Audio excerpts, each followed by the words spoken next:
much, and I want to thank Michael for the invitation to come tonight. I've known Michael, I think, for about 7 years, and Michael has been a part of campaigns that Turn has worked on that have proven to be extremely successful. So I'm really happy to be here today to support today's meeting and share with you some of the things that we've been doing that affect many of the members of the Central City Democratic group.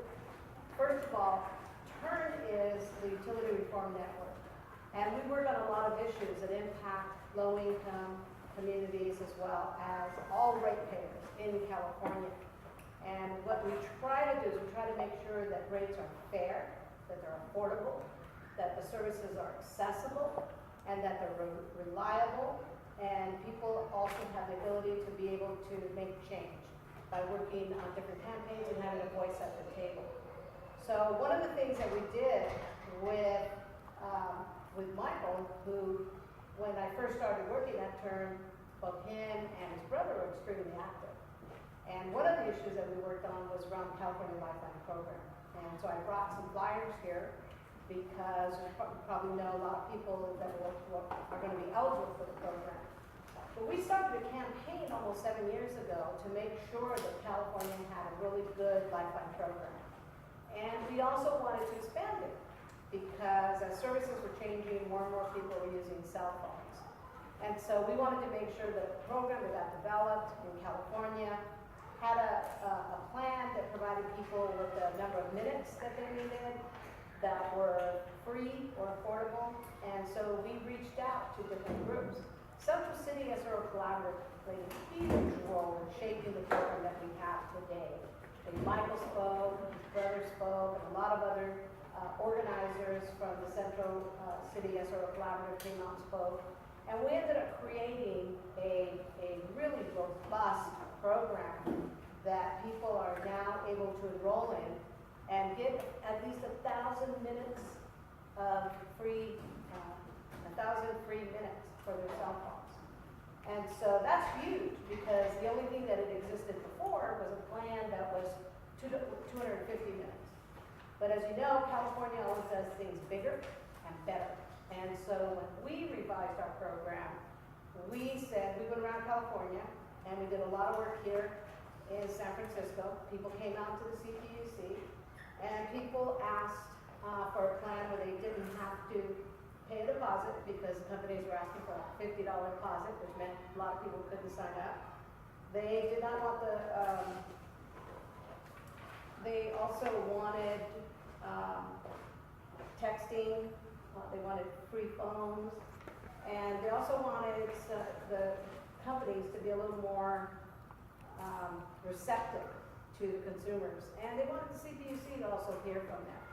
And so today we have a very robust Lifeline cell phone program. We also included in that program a change to the eligibility requirements, because that was another thing that came up. Federal government had made changes to the program, and so one of the changes they made was that in order to be eligible, you had to have a Social Security number. Now, California is a diverse state. The United States is a diverse nation. And so we really felt that having a requirement of Social Security number really hurt a lot of people. And it cut off a lot of people because people lose their Social Security cards. People lose their identity cards. Senior citizens do not want to have to give out that information because they're afraid that somebody's going to steal their Social Security number because seniors get targeted. So they don't like to give out that information. When it was raised several years ago in Washington, D.C., consumer activists in D.C. said, oh, we're not going to touch that.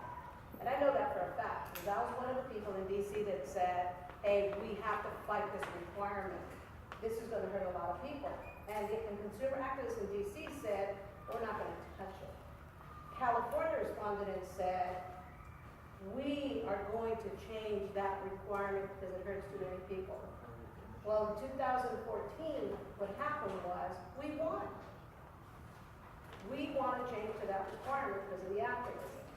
So now what we're doing, and what this means is people are going to be able to get a cell phone, and they're going to be able to get the state and federal subsidy, and they're going to be able to have at least 1,000 free minutes on their phone. So what we're doing now is we're applying for a waiver to the FCC so that federal dollars can be applied so that people can benefit from both the state and the federal. We're also working on lifeline broadband. So that's something that I hope will be taken on as an interest with you all as well, because broadband access is also another key issue, that people need to have access to affordable, reliable broadband services. So we're working with a lot of folks from California. San Francisco has always been a big base for us.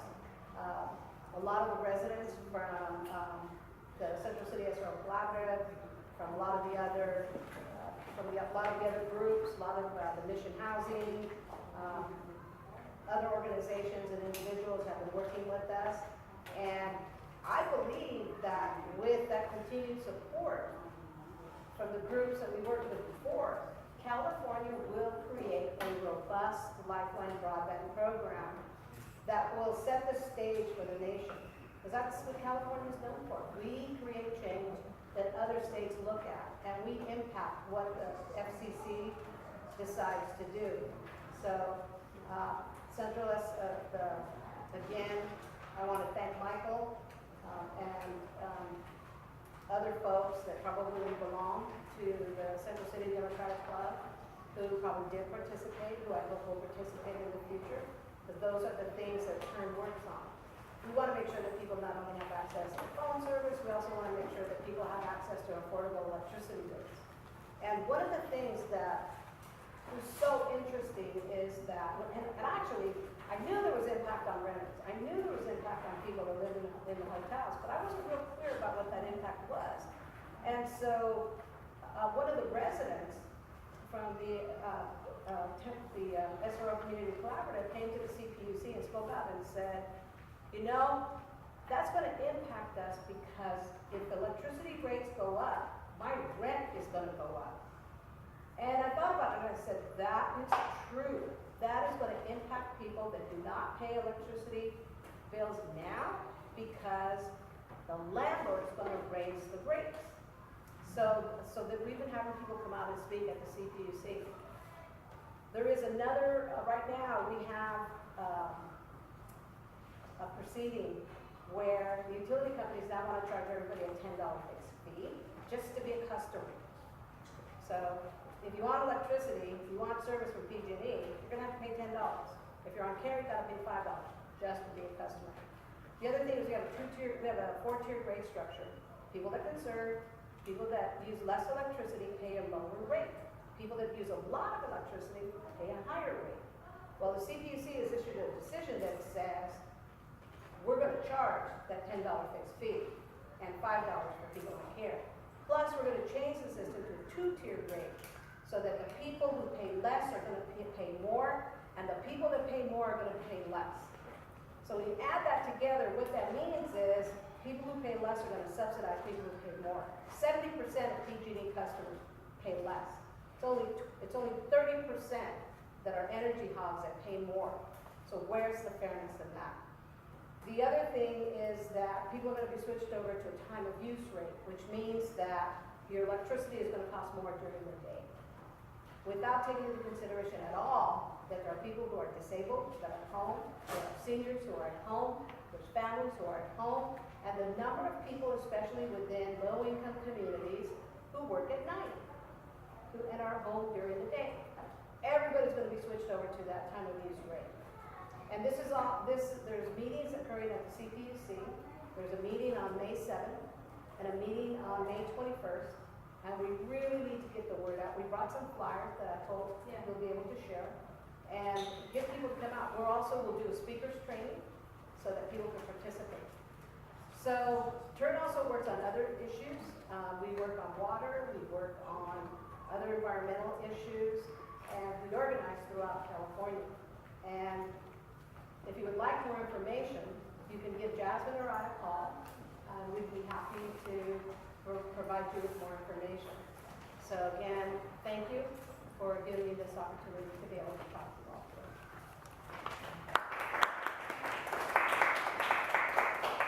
Thank you very much again,